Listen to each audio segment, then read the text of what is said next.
Quick note before I start today's vlog, Pro Bike Kit have just contacted me to say that the pre-orders for that kit that I went to model, like that cool, weird, awesome looking kit that I went to model, the pre-orders are now over and the kit is in stock, ready for sale. So if you wanted to pick up one of the Pro Bike Kit jerseys or just wanted to see pictures of me in Lycra, that's weird. Anyway, I'll put the link in the top line of the description, and if you want a jersey, use clothing cam at checkout and you'll get 15% off. I will put it all in the description. All right.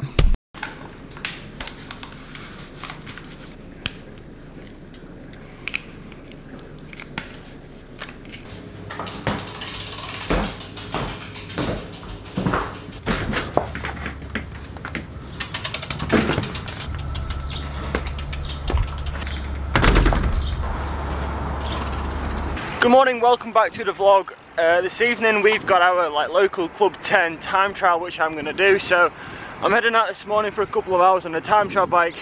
It's the first ride of the season on this bike, so it's just a case today of getting used to this position again. The goal of today's session is to spend as much time as I can in the time trial position on the drops, because the first couple of rides can always be a little bit sore on your elbows, your shoulders, also your glutes, because you're in quite an extreme position. But the sun's out today, it's not a bad day at all for the first ride of the season on this bike.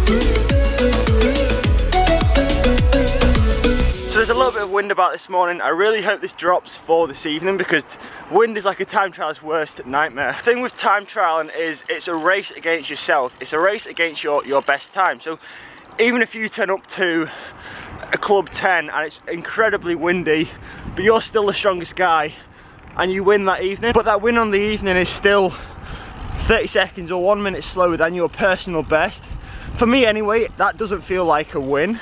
And then similarly, if you turn up to another race and you go really fast and you do your best time, you beat your PB by 20 seconds, but at that race there might be a few real good guys that turn up, like last week there was Ian Bibby, James Gullen, etc., and you go slower than them but you still beating your best time, that still kind of feels like a victory. I think what I'm trying to say is a PB on a Club 10 is more significant than the win on the night. So yeah, to conclude all that, I hope this wind drops because I want to do a PB tonight.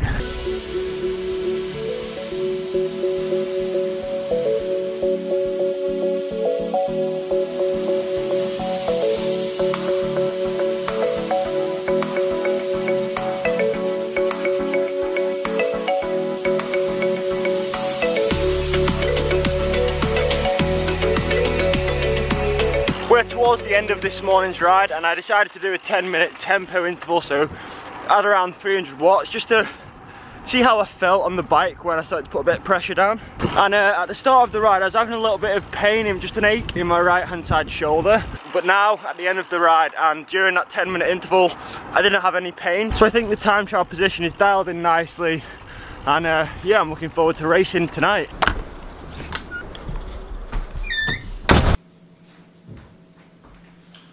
It is time to say goodbye to the trusty Deader frame. He is off to his new owner down south, so I'm going to take this frame, package it up in a bike box, make sure it's nice and secure and it's not going to get damaged whilst it's being posted, whilst it's in transit down south.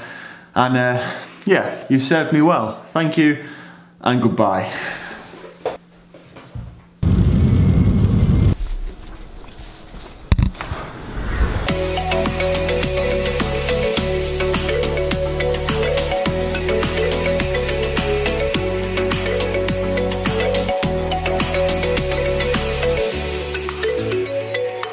Dropped off the frame and just edited the vlog in the cafe there.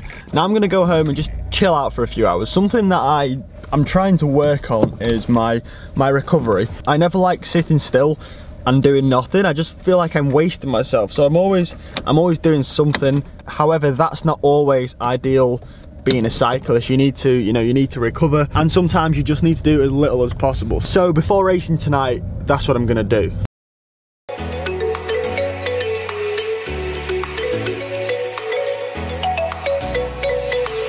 So unfortunately, it's still pretty windy. The wind hasn't really dropped this afternoon, but it's okay, it doesn't matter. I'm racing on the Garstang circuit today, which is just north of Preston where I live.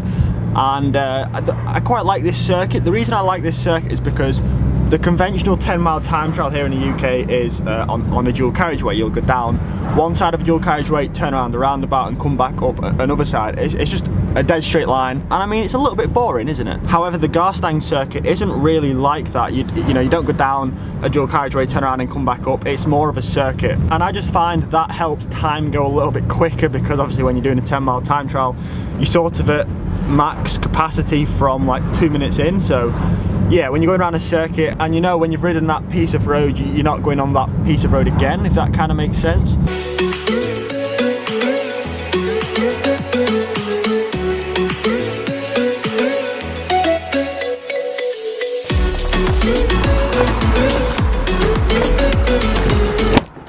Alright, it is about 30 minutes before my start time. I'm gonna head out now to warm up. Wish me luck.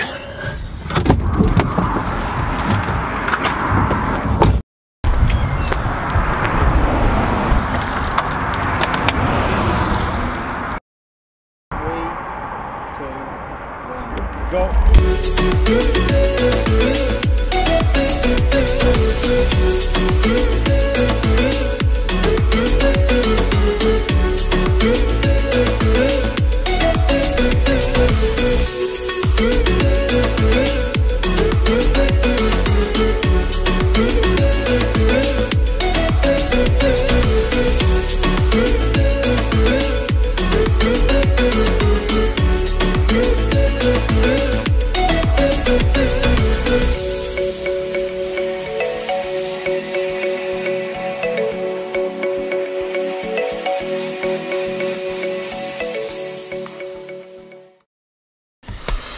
I was too tired to pick up the camera directly after the time trial, but tonight I did a time of 22 minutes and 46 seconds, which is practically the same time that I did last week on my road bike. I guess that just goes to show just how windy it was tonight. It was incredibly windy out there. And unfortunately, there was no power data from that footage you just saw there. No, the power meter is not broken. What happened was I took my Garmin because I didn't want to look at my time or my power or my speed that night because it was a windy night. I knew the speed would be bad. So I just thought, you know what, listen tonight, just put it in my back pocket and try to go off field, which I did. However, it turns out when you put your Garmin in your back pocket, your body can often cause a signal block to your power meter and to your heart rate monitor. So I think my heart rate monitor, because my average heart rate today was like 169, which is way lower. Normally for a time trial, it'd be up around at least 180. So yeah, I don't know, but for the future, my Garmin is not going in my back pocket, because I was kind of excited to see what power I was doing tonight, and now I can't, which sucks. But anyway guys, thanks for watching today's video. If you enjoyed it, please drop a thumbs up, and as always, I'll see you tomorrow.